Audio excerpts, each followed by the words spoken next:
ವಟಪರವಿ ಸರ್ಕಾರಿ ಶಾಲೆಯಲ್ಲಿ ಹಳ್ಳಿ ಸೊಗಡು ಅನಾವರಣ. ಯಲಬುರ್ಗಾ ವಟಪರವಿ ಮನೆಯ ಮುಂದೆ ಶಾವಿಗೆ ಮಾಡುವುದು, ಎತ್ತಿನ ಬಂಡಿ, ಕೃಷಿ ಚಟುವಟಿಕೆಯಲ್ಲಿ ನಿರತ ರೈತರು ಮನೆಯಲ್ಲಿ ರೊಟ್ಟಿ, ಮಜ್ಜಿಗೆ ಮಾಡುವುದು. ಅರೆ, ಇದು ಯಾವುದೇ ಹಳ್ಳಿಯಲ್ಲಿ ನಡೆಯುತ್ತಿರುವ ನಿತ್ಯದ ಚಟುವಟಿಕೆಗಳಲ್ಲ. ವಟಪರವಿ ಸರ್ಕಾರಿ ಹಿರಿಯ ಪ್ರಾಥಮಿಕ ಶಾಲೆಯಲ್ಲಿ ಕಂಡುಬಂದ ಹಳ್ಳಿ ಸೊಗಡು. ನಗರೀಕರಣ ಹಾಗೂ ಜಾಗತೀಕರಣದ ಪರಿಣಾಮವಾಗಿ ಹಳ್ಳಿಯ ಸೊಗಡು ಮಾಯವಾಗುತ್ತಿದೆ.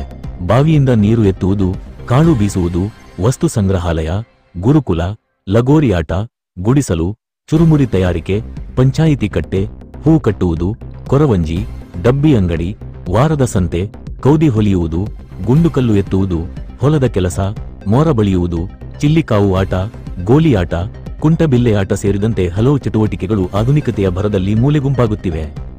ಹಳ್ಳಿಯ ಸಂಪೂರ್ಣ ಚಿತ್ರಣವನ್ನು ತೆರೆದಿಡುತ್ತಿದ್ದ ಅಪೂರ್ವ ದೃಶ್ಯಗಳು ಇಂದು ಇಲ್ಲವಾಗುತ್ತಿವೆ. ಈ ಹಿನ್ನೆಲೆಯಲ್ಲಿ 100 ದಿನಗಳ ಓದುವ ಕಾರ್ಯಕ್ರಮದ ಅಂಗವಾಗಿ ಸರ್ಕಾರಿ ಹಿರಿಯ ಪ್ರಾಥಮಿಕ ವಟಪರವಿ ಶಾಲೆಯಲ್ಲಿ ಮಕ್ಕಳಲ್ಲಿ ಹಳ್ಳಿ ಪರಿಸರದ ಪರಿಕಲ್ಪನೆಯನ್ನು ಅರ್ಥಮಾಡಿಸಲು ವಿಶಿಷ್ಟ ಕಾರ್ಯಕ್ರಮ ಗಮನ ಸೆಳೆದಿದೆ. ಇಳಕಲ್ ಸೀರೆ, ಲಂಬಾಣಿ ಉಡುಪುಗಳು ತೊಟ್ಟು ಸಂಭ್ರಮಿಸಿದ ಮಕ್ಕಳು. ಹಳ್ಳಿ ಸೊಗಡಿನಂತೆ ಸಂಪ್ರದಾಯ ಉಡುಗೆಯಲ್ಲಿ ಖುಷಿಯ ಸಂಭ್ರಮ, ಚಿನ್ನರ ಮೊಗದಲ್ಲೂ ಹೊಸತನದ ಅನುಭವ. ಶಾಲೆ ಆವರಣದ ತುಂಬೆಲ್ಲ ವಿದ್ಯಾರ್ಥಿನಿಯರು ಹಾಗೂ ಶಿಕ್ಷಕಿಯರು ಇಳಕಲ್ ಸೀರೆ ತೊಟ್ಟು, ವಿದ್ಯಾರ್ಥಿಗಳು ಧೋತರ ಉದ್ದನೆಯ ನಿಲುವಂಗಿ ತೊಟ್ಟು ಶಾಲೆಗೆ ಆಗಮಿಸಿದ್ದು ಸಂಭ್ರಮಕ್ಕೆ ಸಾಕ್ಷಿಯಾಯಿತು. ಶಾಲೆಯಲ್ಲಿ ಹಳ್ಳಿಯ ಲೋಕವೇ ತೆರೆದುಕೊಂಡಿದ್ದು ನೋಡುಗರ ಕಣ್ಮನ ಸೆಳೆಯಿತು. ಶಾಲೆಯಲ್ಲಿ ರೊಟ್ಟಿ ಮಾಡಿದ ವಿದ್ಯಾರ್ಥಿನಿಯರು ನಕ್ಷತ್ರ ಚಿಹ್ನೆ. ವಿದ್ಯಾರ್ಥಿನಿಯರು ಶಾಲೆಯ ಆವರಣದಲ್ಲಿ ಹಳ್ಳಿಗರಂತೆ ಶಾವಿಗೆ, ಸಂಡಿಗೆ, ಮಜ್ಜಿಗೆ ಮಾಡುವ ಜತೆ ಕೈಯಿಂದ ಧಾನ್ಯಗಳ ಹಸ ಮಾಡಿ ಅದನ್ನು ಕುಟ್ಟಿ ಹಿಟ್ಟು ಮಾಡಿದರು. ನಂತರ ಸೌದೆಗಳಲ್ಲಿ ಒಲೆ ಹೊತ್ತಿಸಿ ರೊಟ್ಟಿ ಬಡಿದರು.